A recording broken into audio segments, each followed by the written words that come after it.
I'm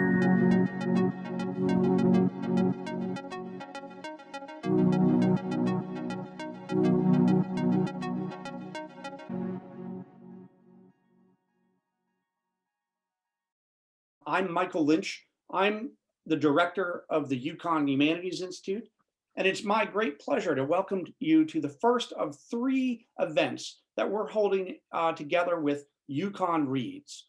This year, UConn is reading together Amitav Ghosh's The Great Derangement, and we are excited to produce 3 different events, of which this is the first.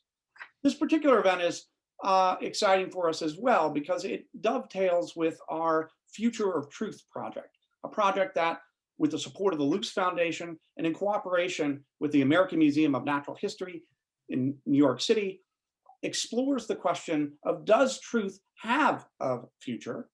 And how do we navigate the conflicting, confusing landscape of competing claims to truth and knowledge at this political moment? It's my great pleasure at this point to introduce Professor Thomas Bontly, who will be our moderator for today's event. Professor Bontly, please take it away. Thanks, Michael. Good afternoon and welcome to this panel discussion on truth, democracy, climate change, and denial. My name is Tom Bontly. I'm a faculty member in the philosophy department here at UConn, and I have the privilege of moderating today's discussion.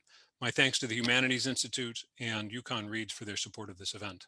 We have 3 fabulous panelists today: Dr. Elizabeth Anderson from the University of Michigan, Dr. Lee Mcintyre from Boston University, and Dr. Kent Holzinger from our University of Connecticut. I will give each a proper introduction in just a moment, followed by brief remarks from each of them, and then we'll go to discussion. You in the audience can submit questions using the Q&A function below, and I will do my best to make sure that we get to all of the questions. A full year into the COVID-19 pandemic, it hardly seems necessary to remark on the fact that this is a virtual panel discussion using tools many of us were unfamiliar with just last March. Our panel and audience are no doubt scattered across the state and beyond the rest of the country, possibly overseas as well. Wherever you are, and I hope that you and your loved ones are safe and well, and I hope that spring brings you a real shot in the arm, or 2 shots as the case may be. With a bit of luck and a lot of science, we hope that the peak of the pandemic is finally behind us. When it comes to climate change, however, the crisis has only just begun. The peak of the climate crisis still lies ahead, perhaps decades, perhaps even centuries ahead. Still, the policies we choose now and in the near future will determine how bad the crisis becomes and for how long. Global carbon emissions plunged last spring, thanks to stay-at-home orders, further proof that government policies do matter. For 2020 as a whole, carbon emissions were down about 7% from the prior year. But by December 2020, carbon emissions were back up again, about 2% over the year before. And the record of atmospheric CO2 concentration, known as the Keeling curve, continued its inexorable rise. And that's a problem. For at least 2 decades now, there's been robust consensus in the scientific community that carbon emissions are warming the planet, altering global and local climates. The experts are all agreed that the consequences of continued carbon emissions will be extremely difficult for human societies to adapt to say nothing of non-human populations. To avoid dangerous degrees of warming, the experts tell us that anthropogenic carbon emissions will have to fall in the neighborhood of 7% per year, not just 1 year, but every year more or less, until they reach 0. While there are scientific and technological hurdles to overcome, the greatest challenges of the climate crisis are arguably political. As the saying goes, the first and necessary step in solving a problem is admitting that you have a problem. Unfortunately, significant segments of the public, especially in the United States, remain staunchly unconvinced that climate change is a real problem, much less that it's a human-caused problem. While recent studies find public acceptance of climate science to be up somewhat in the last 2 years, public opinion has become highly polarized along partisan and ideological lines. Denialism, meaning roughly the use of rhetorical tactics to give the appearance of legitimate debate where the experts regard the matter as settled, persists in many quarters. Denialism effectively dominates one of 2 major American political parties and presents significant barriers to meaningful action. Why do so many people, in the face of so much scientific evidence and consensus, remain so staunchly unconvinced about climate change? How can science advocates persuade skeptics to take action? What should liberal democratic societies do about polarization and anti-science propaganda? And what is the proper role for science in a democratic society? These are a few of the questions our panelists will address. So without further ado, allow me to introduce them. I'll introduce the first speaker first and then remarks, and then we'll go to the next. First up is Dr. Elizabeth Anderson. Dr. Anderson is John Dewey Distinguished University Professor, John Rawls Collegiate Professor, and Arthur F. Turnow Professor at the University of Michigan. She's also a 2019 MacArthur Fellow. She's author of several books and numerous articles in journals of philosophy, law, and economics. She specializes in moral and political philosophy, social and feminist epistemology, and the philosophy of the social sciences. She's written extensively on egalitarianism, facts and values in social science research, the intersection of democratic theory and social epistemology, and also pragmatism. Her most recent book is Private Government: How Employers Rule Our Lives and Why We Don't Talk About It. So welcome, Elizabeth. Thank you for joining us. Thank you. I'm really pleased to address you all. I've been thinking a lot about defects in democratic discourse and how to correct them. And I think that the way we're talking to each other about climate change and disagreeing with each other over climate change is an excellent illustration of some of these defects. So I'm going to give you an illustration by sharing my screen here. Looking at the bumper sticker wars over climate change. So some of you might have seen this bumper sticker here that sometimes people put on SUVs and big trucks and so forth. I'm changing the climate, right? But of course, this has evoked responses. When exactly in Earth's history did the climate not change? Then in response, climate change is just a theory, just like gravity and evolution. It's not science, it's politics. I believe in climate change because I'm not an idiot. It's Al Gore who's an idiot. The next two I'll let you read for yourselves. Okay, we see here an escalation of anger and insults, which I think is very common in our discourse today among citizens, even when we're talking about scientific theories. How does discussion go wrong? Here I'm an admirer of some research that's down the street from University of Connecticut by Professor Dan Kahan at Yale Law School. He's a social psychologist.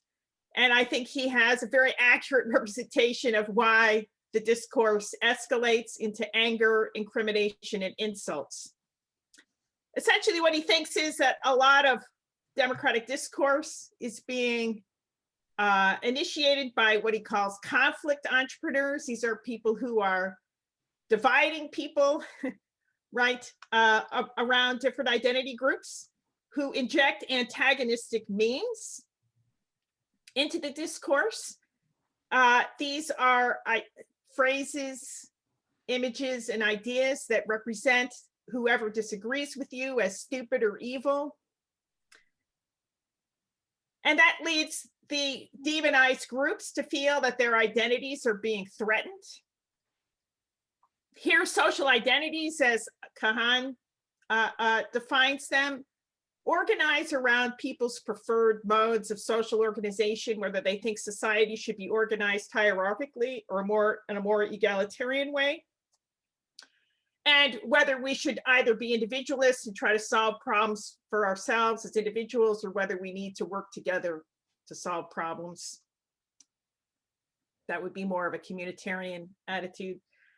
And when people feel that their identities are under threat, that leads them to what we could call identity protective expression. What you do when you feel like somebody's assaulting you in your group, your identity group, is you protect that from the threat at stake And so that might involve just outright denial or rejection of what the other person says, or perhaps biased representation of the evidence to defend your side, and maybe even retorting with insults.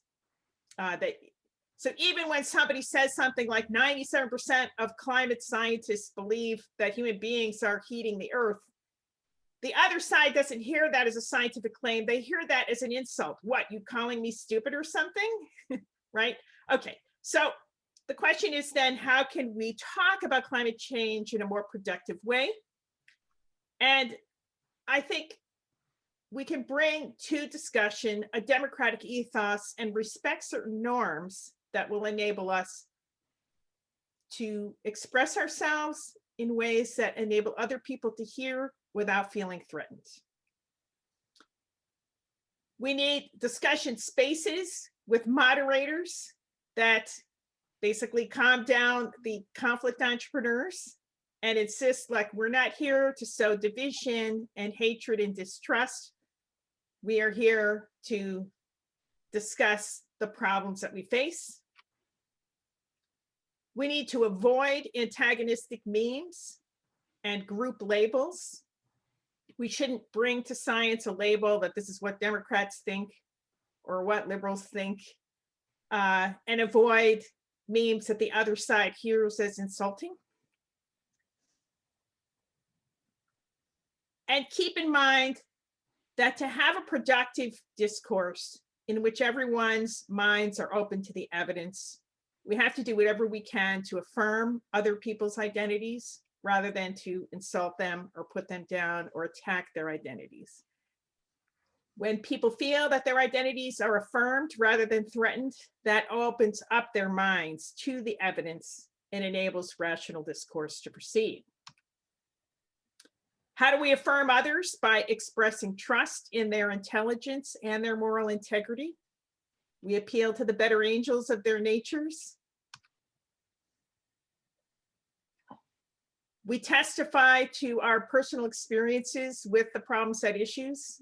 Okay, everyone knows that the weather is changing. They feel it in their lives, right? We have drought, we have floods.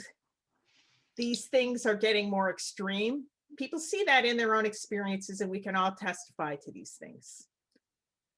When we explain how climate change is actually affecting us personally, that's something that we can testify from our own personal experience. And doing so can arouse empathy and understanding. We can seek common ground with others through shared or analogous experiences. So here in Michigan, we don't really have great fires the way we've seen out west, especially in California, but we have other issues. The Great Lakes have wild swings in them. Okay, we have some flooding sometimes. The climate's changing, but in different ways for different areas of the country and in problematic ways. We need to seek out diverse and locally trusted experts, not just scientists, but business people who are confronting these issues, entrepreneurs maybe who are working on technology to make things better.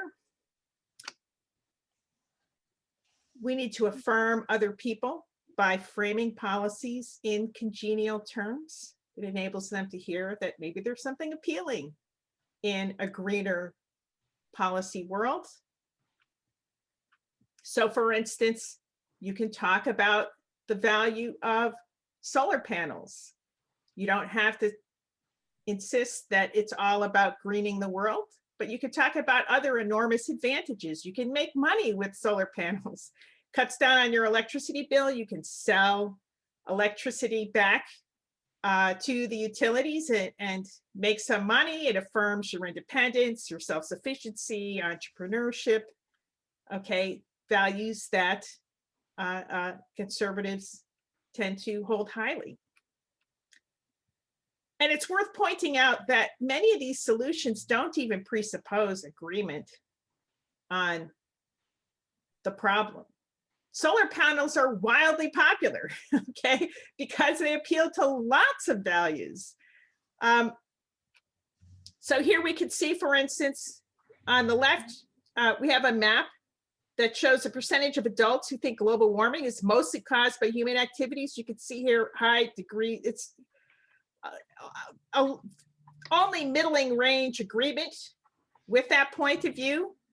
But if you ask people if they support tax rebates for people who purchase energy efficient vehicles or solar panels, it's wildly popular, right? Everybody loves it.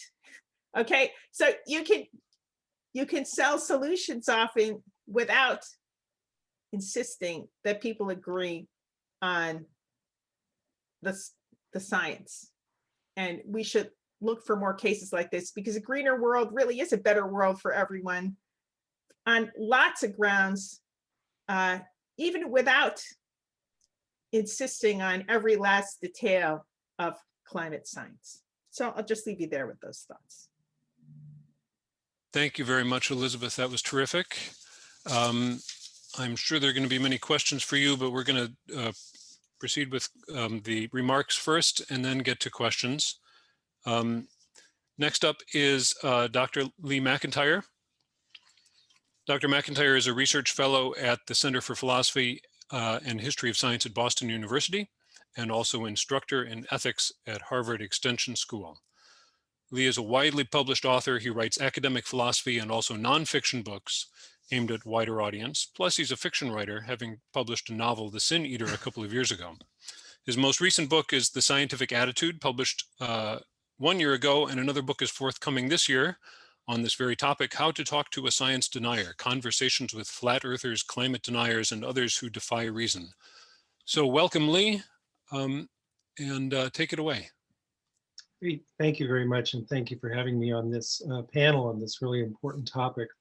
I'm a scholar in the philosophy of science, but I've been interested in the practical problem of science denial and how we can get past it for decades now. And one thing that really caught my attention a few years back was some work by the Hufnagel brothers and John Cook and Stephen Lewandowski, who made the argument that all science denial was the same. Flat earthers, climate change, evolution deniers, anti-vaxxers, they were all following the same script. So there was this common strategy that they were using. And that's really terrific, because then if you learn the script, you've got a sort of a universal plug and play option for trying to undermine their denialist beliefs on whatever topic it is.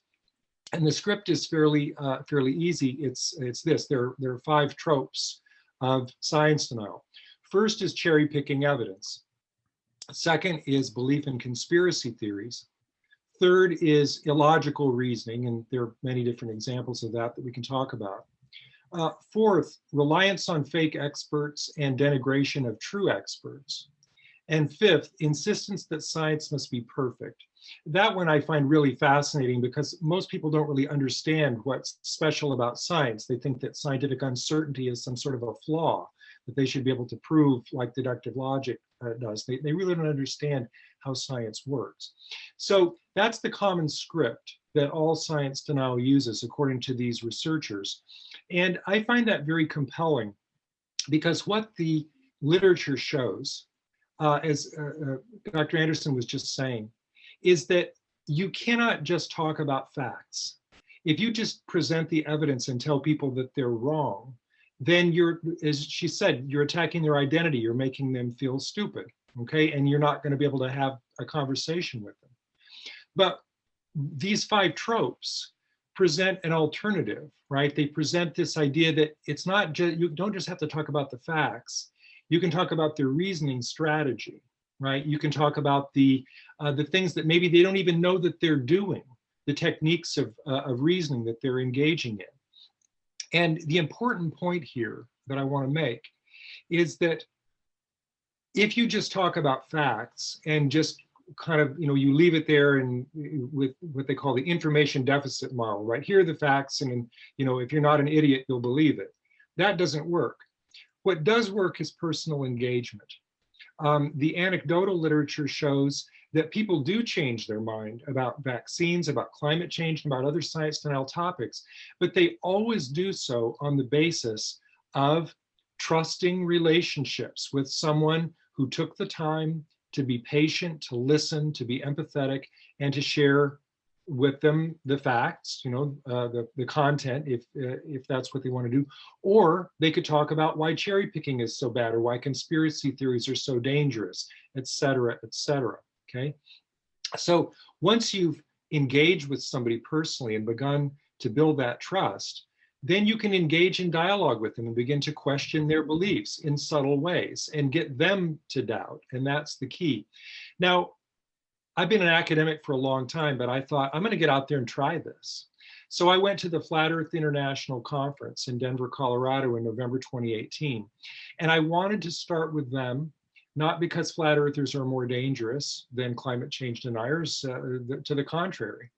But I wanted to start with the worst science deniers that I could think of. The ones who, if I could show what their script was, and then talk to climate deniers and say, do you realize that your reasoning strategy is exactly the same as flat earthers? They would be scared off from that. So I spent 2 days talking to the flat earthers, building their trust, engaging them, but challenging their script. I had great luck with the following question due to Karl Popper. What evidence, if I had it, would it take to convince you that you were wrong? Now, see, I wasn't talking about Galileo. I wasn't presenting Eratosthenes or anything like that. I was challenging their script. I was challenging their reasoning strategy. And they were uncomfortable with that. Now, I'm not going to lie to you and say anybody tore off their lanyard and left the conference with me, because they didn't. Okay, but I did begin to plant the seeds of doubt. And the point was for me to learn how science deniers reason, because my next target was climate deniers.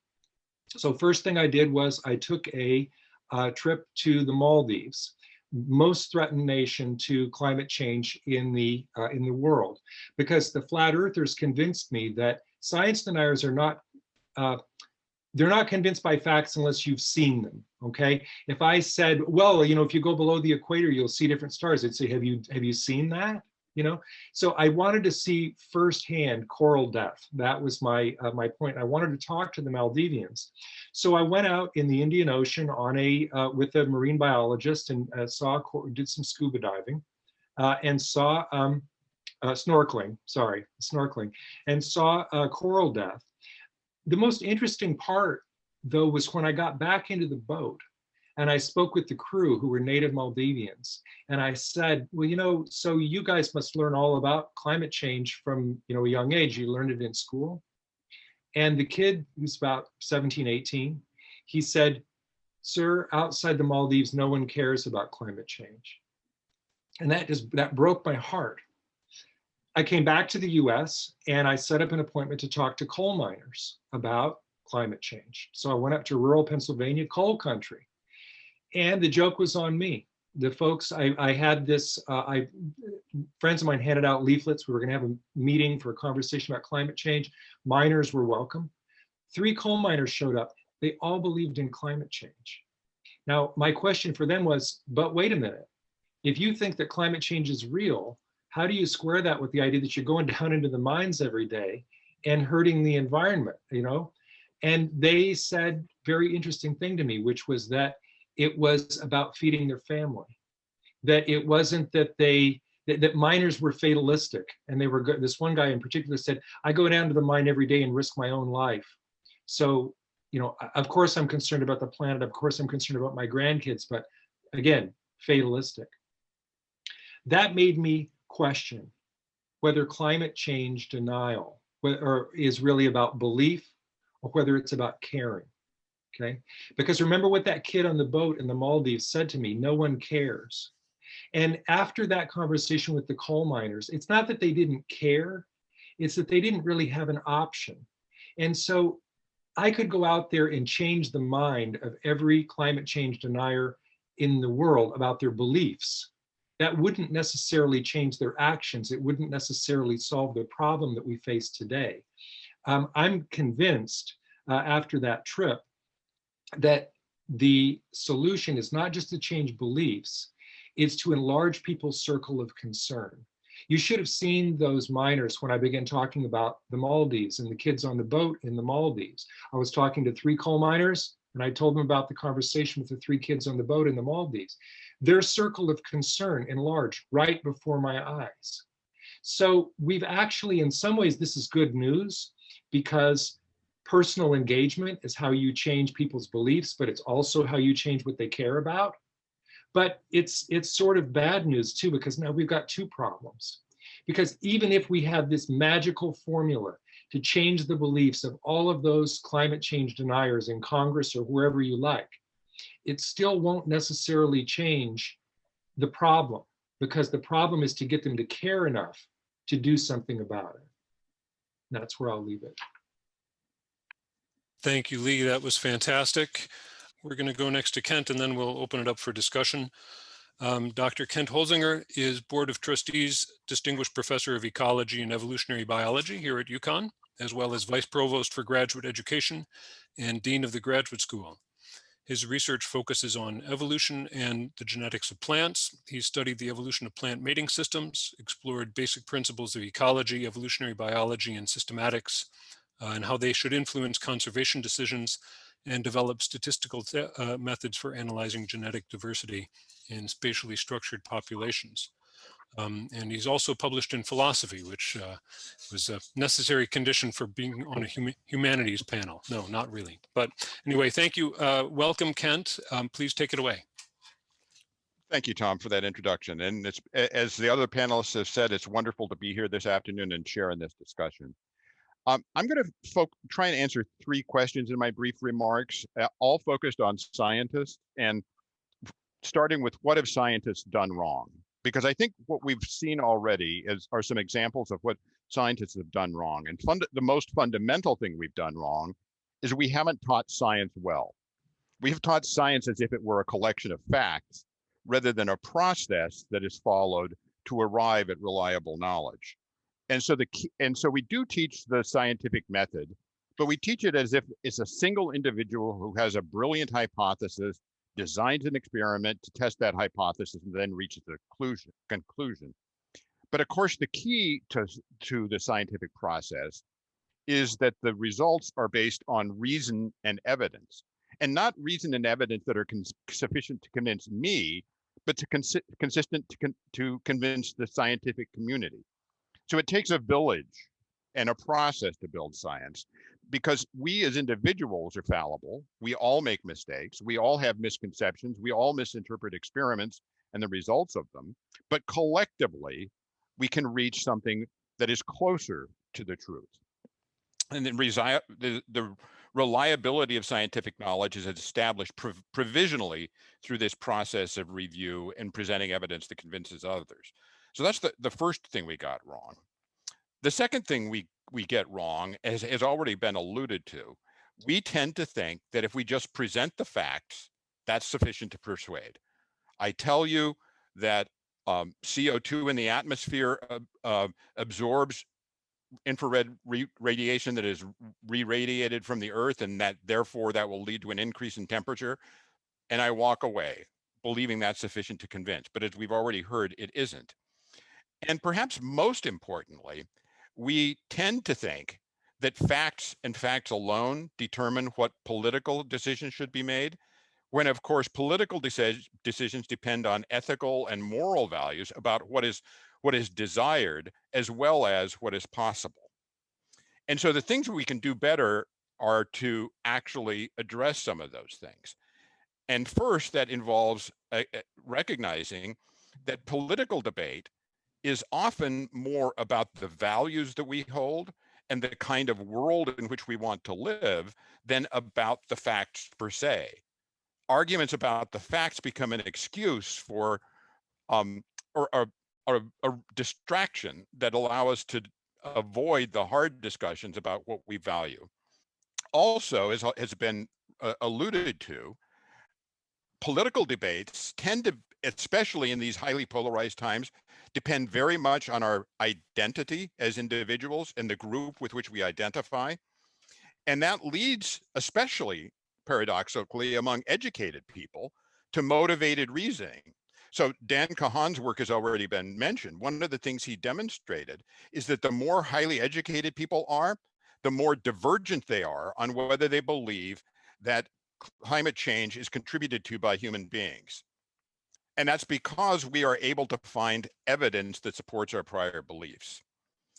And so that gets to the point that I think Professor McIntyre was making, that successful persuasion doesn't just depend on facts. And of course, this isn't new. Aristotle knew this 2,000 years ago when he wrote the Rhetoric and pointed out that in addition to logos, the words or the reasoning, successful persuasion depends on ethos, the trustworthiness, and also pathos, passion or care about the person to whom you're communicating. And so trustworthy messengers, whether scientists being more trustworthy, more respectful of non-scientists than we have been, or other non-scientist messengers, are going to be very important in changing minds. And then finally, I wanted to say a few words about one of the prompts you gave us, Tom, which is what do I think of as the role of science, particularly in a democratic society? And I guess the way I think about it is that science is a reliable process to produce empirical knowledge on which decisions can be based. As scientists, we can outline the range of possible things that could happen, but that how we select across that range depends on the ethical and moral values we bring. And so determining public policy must be informed by empirical knowledge, but is not determined by empirical knowledge. That's the first thing.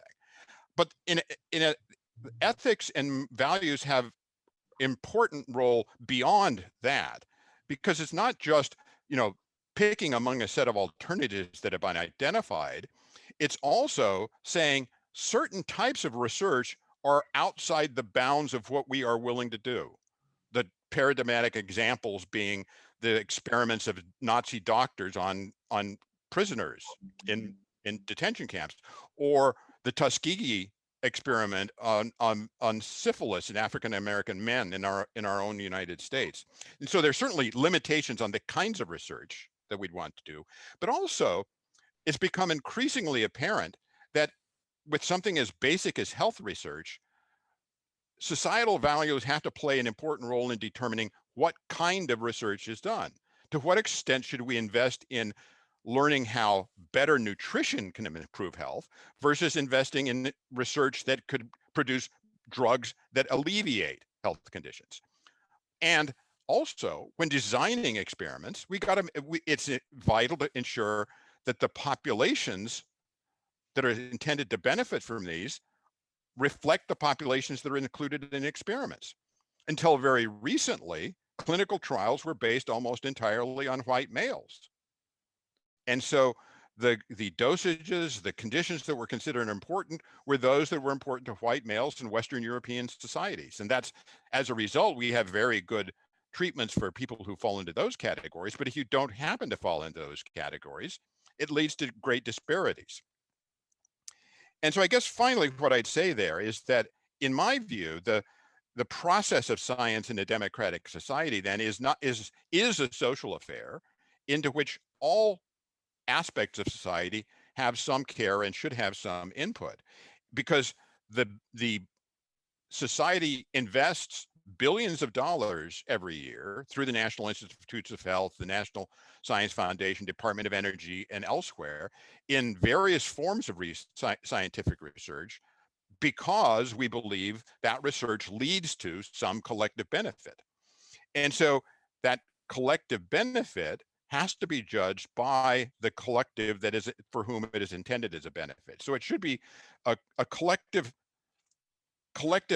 decision about what is important in research, what is done that is beneficial to society, that certainly includes scientists as the experts who can advise, but not scientists who make the final decisions. And I think I'll stop there. Excellent. Thank you, Kent. And again, my thanks to all three panelists for their illuminating and interesting remarks. We can go now to discussion, question and answer. I see one question from the audience right now, and also the panelists are welcome to ask questions of each other. But perhaps we should start with this question from Eugene, which is in the Q&A panel. How do you suggest we begin fixing this issue? Do we need to start small with discussions between those who don't see climate change as real and those who do? To put a spin on this question, I've heard this question asked of many people speaking on this: how do we scale up some of these solutions? I think that's a way that the problem has often been raised, and I'm curious what you all think about that. Elizabeth, you are nodding. Do you want to? Yeah, I think I do want to suggest that there's a lot of upside in talking about solutions which have multiple values in addition to dealing with climate change. Getting rid of fossil fuels is also really great for human health because it's not going to kill your lungs. Okay, it's a lot less pollution. I have an electric car. This thing gets great acceleration. If you like driving, okay, these are very fun vehicles to drive. There are so many things about green technology that are just better and nicer and cheaper. And of course, we also have to be concerned about helping people whose livelihoods are staked in, all their technologies that are not so great for the environment. And we definitely have to, help them in a just transition to a better world. But there are many, many reasons to think that a greener world is a better world for all these other reasons. And when you can convince people that to be green is not just a matter of Spartan belt tightening, but in fact is itself a better world, you can bring people on board, and that will also open their minds to the science when they no longer feel that their livelihoods are under threat, that their identities are under threat. We'll be able to get there. Yeah, so I think Elizabeth is right, and I'm not a social scientist, but I based on my own personal experience, having grown up in rural southern Idaho, knowing the people I grew up with, the one thing I would add, though, is that we probably would make greater progress in these things that are actually beneficial to everybody if we don't attach the label green to them, because that will threaten their identity. I think there are two ways to think of this. The question about, go to the question of scale. There's really no way to scale a one-on-one conversation. I mean, I guess we're doing it now, but they always say don't talk about religion or politics, at the Thanksgiving table. And yet that's the perfect place, because if you're trying to build trust with somebody and you're trying to convince somebody maybe who already trusts you, somebody who's a family member or a friend, that's the place where you're going to have the most meaningful conversations. So if you know somebody who's a climate denier, don't back off in having the discussion. That is how people's minds are changed, is having conversations with people that they already trust. But there's another level here, which is that you can play whack-a-mole all day long, talking to everybody who believes the science denial propaganda on undermining the science on climate change. And it's still not going to get beyond a certain level, because the problem is the creation of the disinformation. Remember that the science denial, really of any sort, doesn't arise from nowhere. It is created. It is based on disinformation that is intentionally created by someone who is profiting, either economically or ideologically or politically, from spreading that disinformation. So if you can find where that disinformation is coming from and shut it down, or at least expose it, that's going to be your best, I think, one of your best strategies. An awful lot of science denial disinformation these days is due to foreign governments. There are government, United States government intelligence services who are studying the reach of the Russian and Chinese government and some others in spreading anti-vax and climate change and anti-COVID propaganda over Twitter and Facebook. That's where a lot of this stuff comes from. And so if there's a scale that's the scale, right? Figure out where the disinformation is coming from and try to shut it down. But never forget that the people that you're trying to convince, they're kind of the pawns. They're the ones who are exploited. They're the ones who believe this disinformation. The really big fish is to go after where the disinformation is coming from. That's interesting. Thank you all for your comments. Lee, I just wanted to follow up on one thing you said. You mentioned the conversations around the Thanksgiving dinner table as being a very good place to start this process. I had a number of students last semester who, in my environmental ethics course, who were expressing their fear of going home for Thanksgiving because they knew that their climate denying uncle was going to be there giving them a hard time. And some students were actually happy to have the excuse of the pandemic not to go home for these conversations. But your point is that it doesn't just have to be the conversations. We also have to think about the moneyed interests behind them.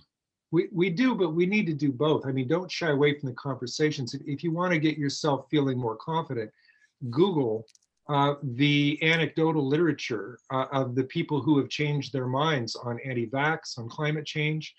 Google Jim Bridenstine. He changed it. He's a government official, staunch climate denier. So of course, Trump appointed him to head NASA. He changed his mind on climate change within a couple of weeks of working at NASA because he got to know the scientists. So, don't back off from those conversations. Look, if I can go to a ballroom with 650 flat earthers, you can talk to your uncle about climate change. It really can be done. Don Baxter has a question on this very topic. He says it's important to convince people one by one via personal relationships about climate change, but can enough people be convinced fast enough? Is there a way to do it a lot of people at a time without threatening their identities? So I think one thing that we have not taken enough advantage of there is there are actually a significant number of people in conservative faith communities who are deeply committed to preventing climate change. Kay Hayhoe is a well-respected scientist who is also a fundamentalist Christian and speaks very powerfully to those. There's an entire movement called Creation Care who interprets Genesis to mean that they have a moral and religious obligation to protect the earth. And those are large communities that can reach a large number of people in a trustworthy way that some of the rest of us may not be able to. The questioner has the finger right on the problem. How do you talk to massive numbers of people and convince them without getting them their back up because you're attacking their identity? It's very hard to do. Look, again, I'll tell you, the thing that convinced me was not just the empirical literature, it was the anecdotal literature. Look at, there are stories in the Washington Post about anti-vaxxers who changed their mind. Read the accounts of how they did it. Google, I used to be an anti-vaxxer, this is how I changed my mind. And you start to read those stories and they're all the same. Every single person who's a science denier on any topic who changes their mind, changes it because of a personal encounter with someone who listened and was patient and was respectful, but didn't back off from sharing, information that person needed to doubt. So that's, I mean, the anecdotal literature was really quite shocking that I saw, yeah, it's all the same. So I think I know what all three of you might say about this next question I'm going to ask. It's a follow-up to the one we're talking about right now, but I'm going to ask it anyway because I think it's important to have a discussion of this. Some people have argued that that we shouldn't tolerate climate denial or science denial or other forms of denialism, and that perhaps legal sanctions are necessary, much the way there are legal sanctions for Holocaust denial in some countries in Europe. This raises bigger questions too about whether democracy stands in the way. But I'm thinking right now more about free speech and liberal values. I'm curious what you all think about that. Is it viable to clamp down in some way using legal means? I think that's crazy. You don't want to go there. Look, democracy rests on freedom of speech. And we have to trust our fellow citizens to be able to listen to reason when they are afforded an environment in which they are shown respect. Okay, and empathy. And they can be persuaded, but also let's keep in mind that the way democracy works, you don't have to have unanimous opinion before moving ahead on policy. Okay, and a lot of times what happens is people get pulled in when they see the good consequences of sound policy. We saw that with Obamacare. When it was passed, popular opinion was like, well, I'm not sure I like that. But now we see even red states expanding Medicaid. People are coming to appreciate it. They're going to be tinkering with it to make it better and address the problems of people who haven't been well served by it. And then, you experience the fruits of sound policy, and it opens your mind to the underlying rationales. And again, I'm no political scientist or social scientist, but as a practical matter, it seems unlikely to me to be effective. I mean, think about how much heat Hillary Clinton got for her comment about deplorables. What that does is that immediately puts people on defense and makes them unwilling to listen, makes them victims. Great, thank you. There might be different ways to do science, and I know that there are increasing outreach efforts between the science community and indigenous cultures specifically on environmental issues and climate change in particular. The folks in the Maldives do not need the scientists to tell them that climate change is happening. Everybody in the Maldives understands that climate change is happening because of the storms. I mean, you cannot walk on the beach, even at fancy resorts, without seeing the sand reclamation. They're building an island next to Male, which is the capital, called Humale, New Male, and it's higher, so that when they need to bug out of Male, they've got a place to go.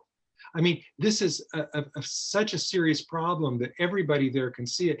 The ship captain, he was 18 years old. He told me that there used to be 2 seasons in the Maldives. Now there's only 1. And that the storms are much, much worse than when he was a boy. And that was only 10 years ago, okay? So I guess I think of it this way. People, whether you come to know something like that through science or through personal experience or through, whatever modality, epistemological modality is favored in different cultures. If you can see something for yourself and experience it and suffer from it, that's the best possible way to learn about it. And I think that the interesting thing with climate change is that you don't just have Western scientists saying that it's happening. You've got scientists all over the world saying that it's happening, and not just scientists, but people who are people who care about the environment, who are in touch with nature, who wouldn't call themselves scientists. People can see that this is happening. Naturalists can see that this is happening. So we're getting information from many different quarters that this is happening. And which raises the question of, why aren't the people who aren't convinced, why aren't they convinced? A lot of it's willful ignorance, or they don't like the team on the other side because they feel threatened. We're back to the question of identity. But maybe the answer here is that maybe you convince different people in different ways, but there are sure a lot of people with experience out there that we could get to know to convince us that this is real. The ones that drive me the craziest are members of the US Senate, because they're in a position to actually know better. But just a handful of them can hold up any meaningful climate legislation in the United States. Well, it's interesting that people in the Maldives experience it quite directly. They do. I've seen the same from indigenous communities in the mountains in South America and indigenous communities in the Arctic. They all experience it quite directly. The people in much of the United States, especially in the Senate, or people of means, might be protected from it in ways that they aren't, and thus might not be experiencing it as directly. There's an island not far from Washington, D.C. called Tangier Island. It's the Maldives in the United States. It's slowly disappearing. And you know who lives there? Mostly Republicans.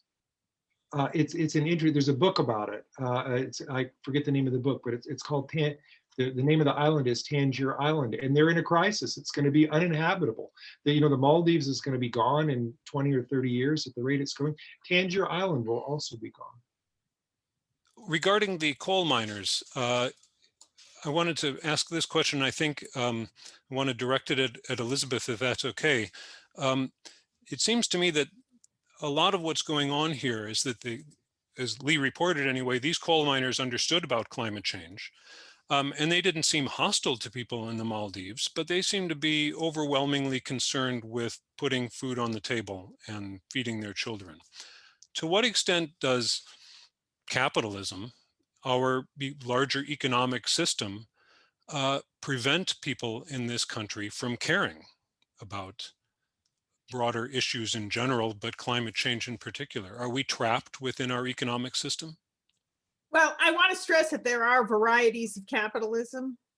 Look, we're going to need technology companies, engineering companies to come up with innovations to lead to a future, right? So we need these businesses, okay? But we happen to have a kind of conflict, within corporate America between the old fossil fuel industries and other companies that are forging a way forward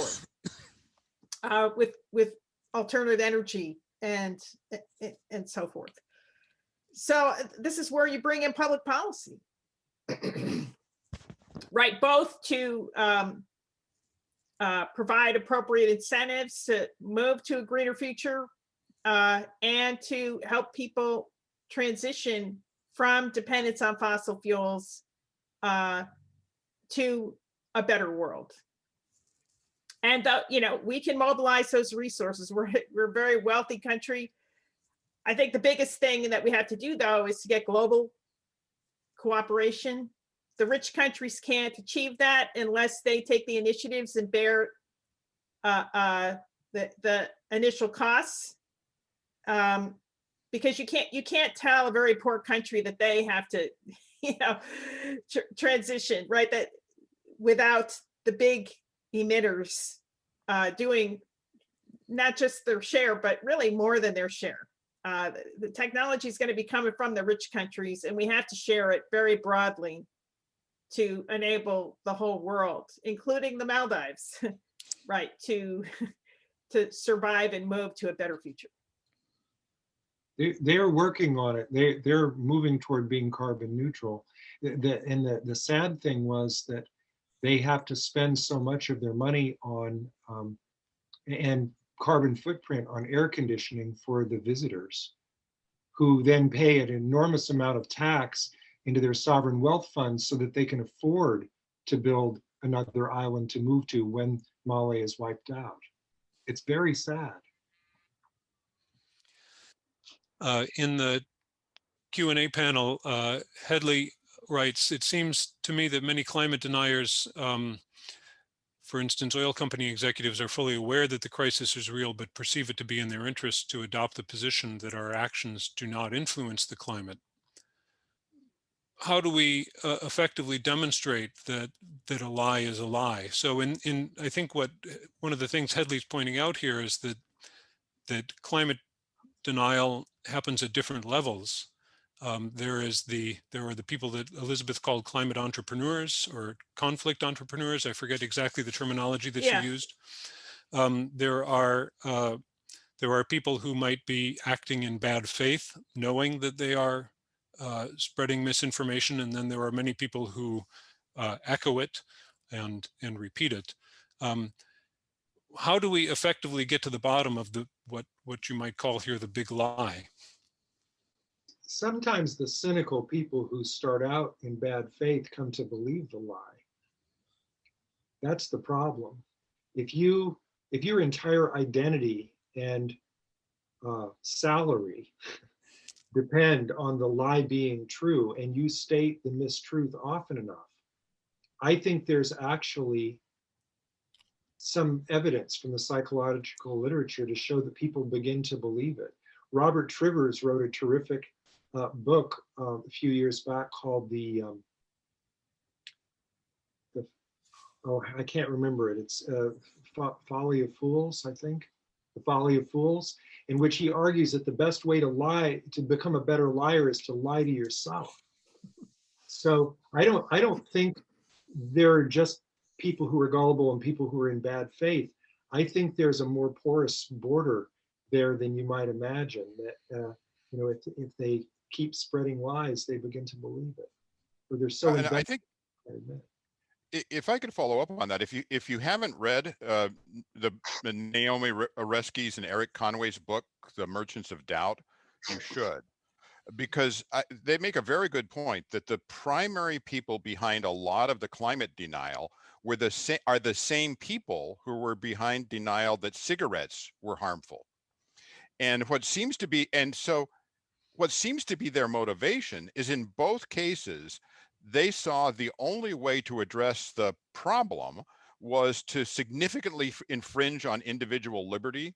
And they took individual liberty as being so fundamentally important that they couldn't allow anything like that to happen. And I think that's maybe part of the reason the message they spread is received so well, because their audience also places a very high value on individual liberty. And so perhaps the way to intercept this is by communicating in ways that make it clear that, buying an electric car is actually a wonderful thing, and it's an and it's your individual choice to do so, but you would like to do so, not because you're going to save the planet, but because you like driving fast cars. So we need the Elon Musks to rescue us with products which will appeal to the fans of liberty. Look, it's already happening. All the auto companies now are coming out with e-cars because they see the future and they know what it brings. Most of them even resisted when Trump tried to relax the mileage standards, right? They knew that they don't want to go there. Even the fossil fuel companies, many of them had scientists on staff who did some of the pioneering research on climate change. They knew perfectly well what was going on, but they hid it, right? And propagandized the other way. They know what the truth is, okay? And they know that they have to transition, because at this very moment, in an enormous number of electricity markets, alternative energy, including battery storage, when the wind isn't blowing and at night for solar, is already cheaper than fossil fuels. We're already there.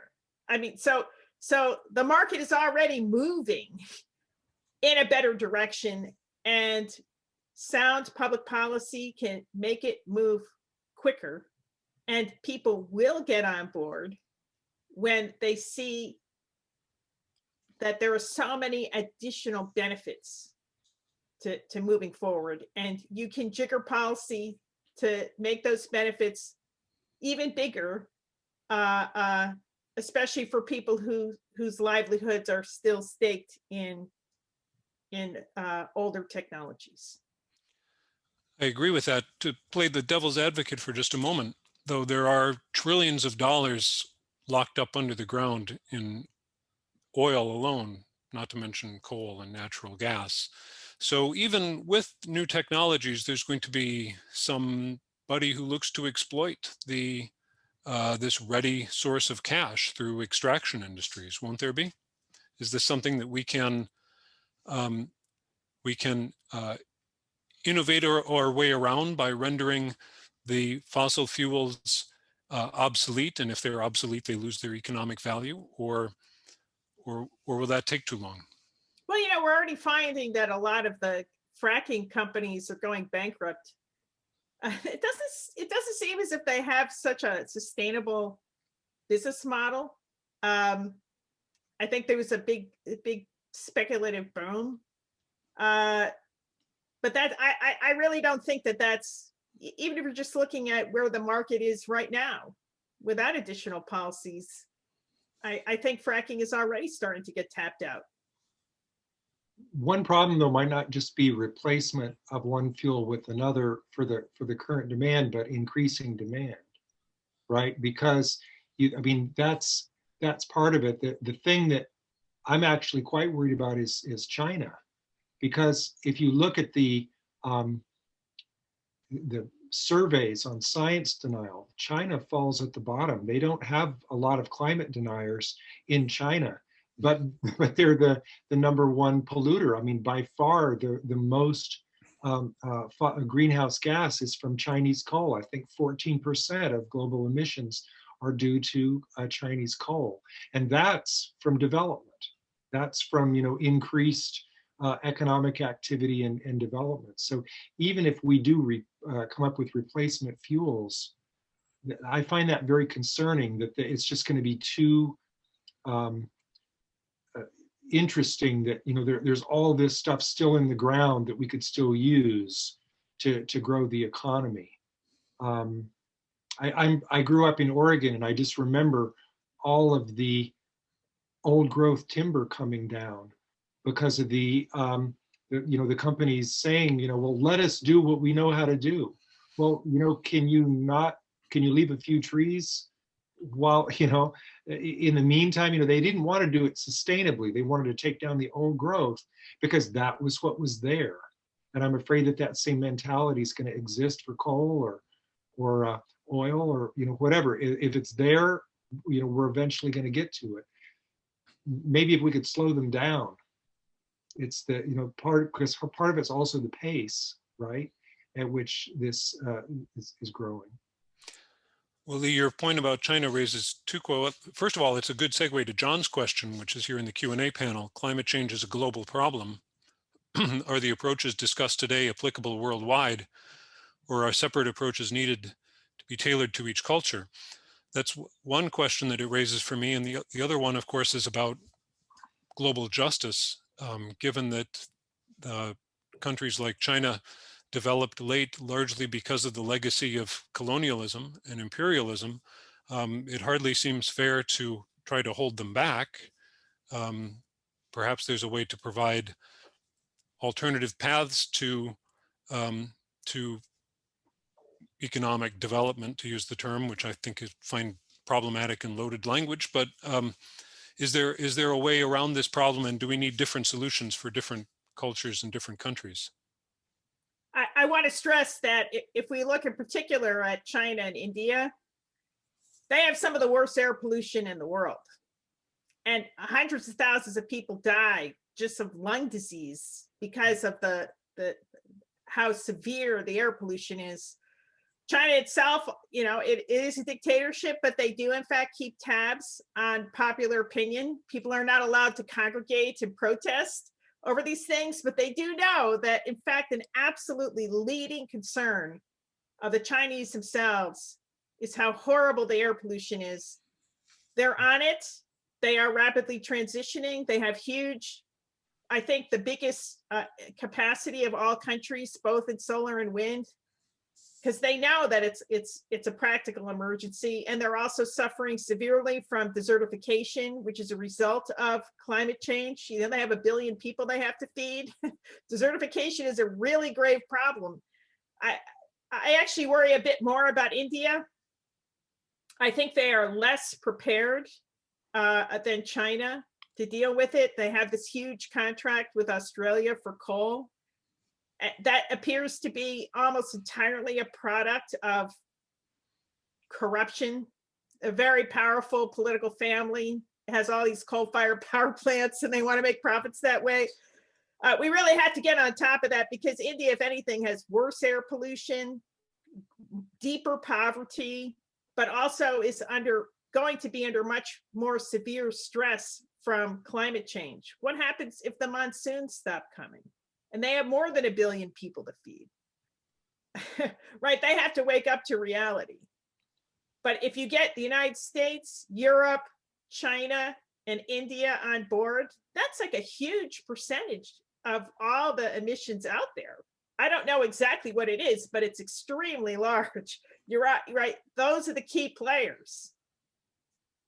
Speaking of India, this is a good time to remind people of Amitav Ghosh's book, which is the subject of UConn Reads this year. His second chapter, chapter 2, is on history and colonialism and has a lot to say about the history of oil production and coal production in India and China in particular. So if people haven't had a chance to read that far into that book at this point, I do recommend it. I think I learned an enormous amount just from that chapter, second chapter.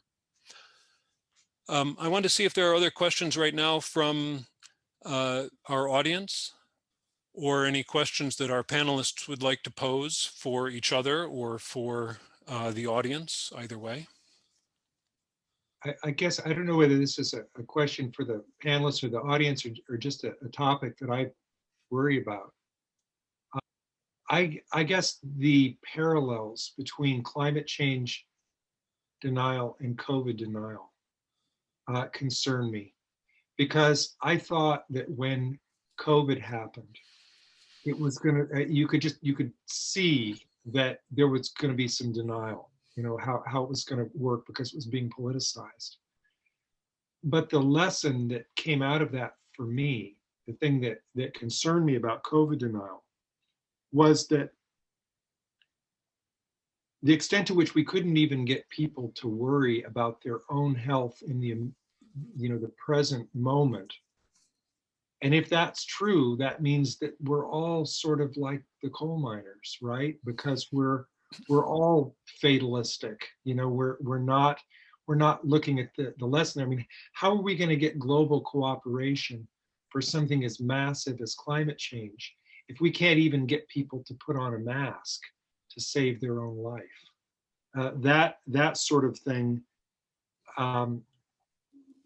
really stopped me, because I realized, I guess that's when I realized that the disinformation component of science denial was enormous. Look at how quickly COVID denial came together. I mean, for somebody like myself who studies science denial professionally, it was searing to watch this happen just over the period of a couple of months, to go from what's COVID to, you know, full-blown anti-maskers, or, you know, all the conspiracy theories about where it came from or how to prevent it. And I'm hoping that one thing that we do in thinking about climate change is study COVID denial in all its forms and see what that can teach us about how to fight climate denial. That's a very interesting point. Kent, you look like you were about to. Yeah, I was just going to pick up on that, but take it a slightly different way, a different form of denial. As you know, I'm an evolutionary biologist, and 20 years ago, there were tremendous efforts to get intelligent design creationism taught in schools, and one of the most telling commentaries on that period is a movie, a documentary put together by Randy Olson called Flock of Dodos. And I think you must have seen it. It's a wonderful example of how it is that scientists got the argument wrong, because you go through that, and the primary person who was a defender of intelligent design creationism was a very likable, down-to-earth, friendly sort of guy that you'd like hanging out with, whereas the admittedly somewhat caricatured, but actually real people, because I know some of them that were in that little room in the basement at Harvard, were pompous.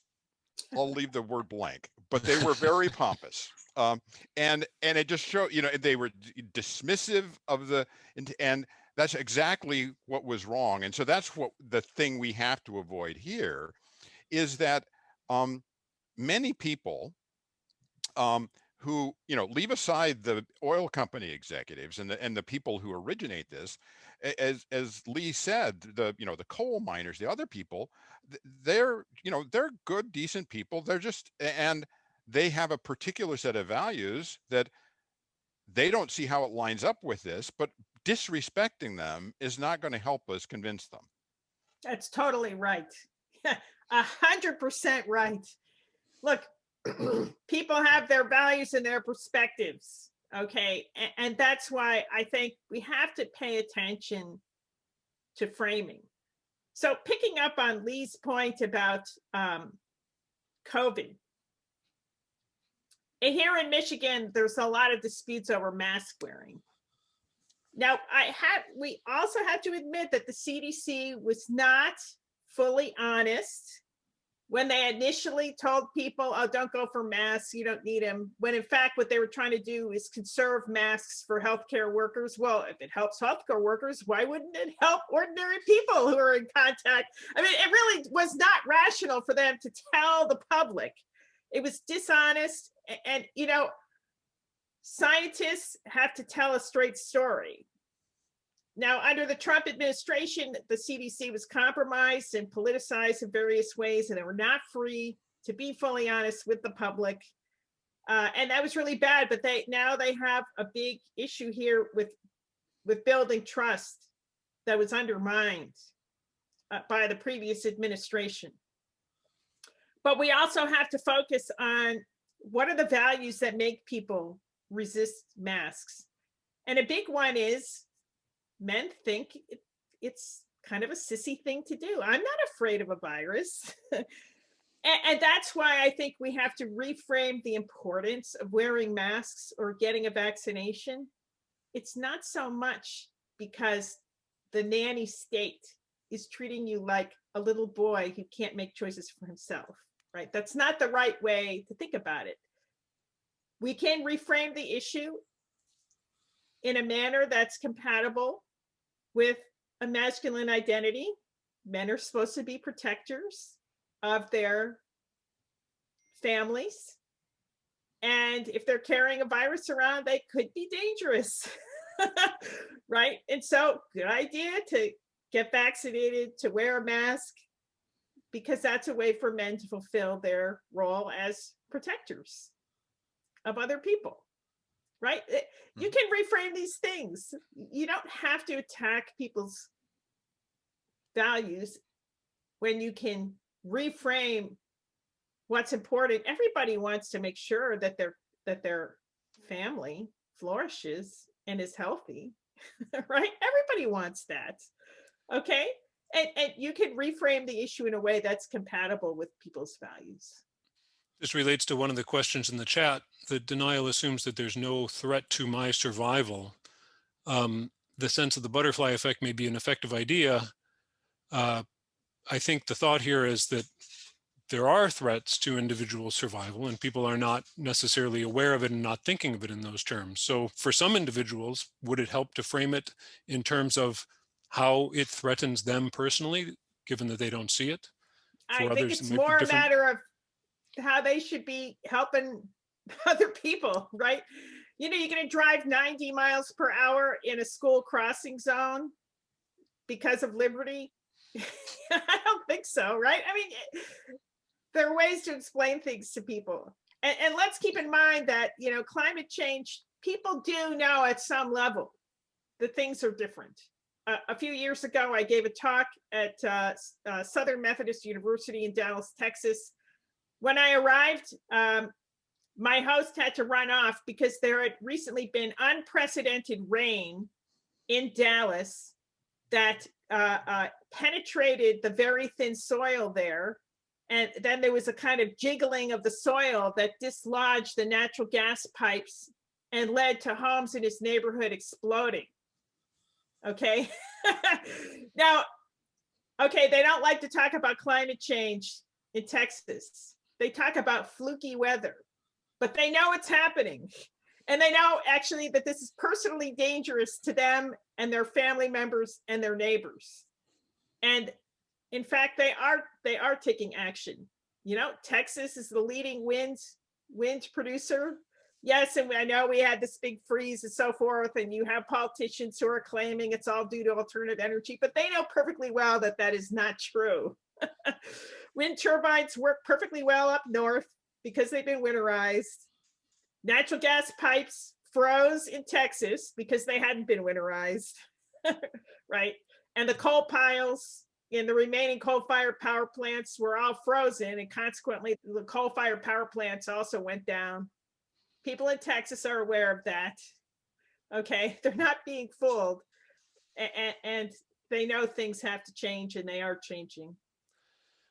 We just have time, I think, for one last question here. Karen Kupperman asks if we can be honest about the past. Somebody, I forget which one of the panelists, said that scientists and the CDC need to be honest with people.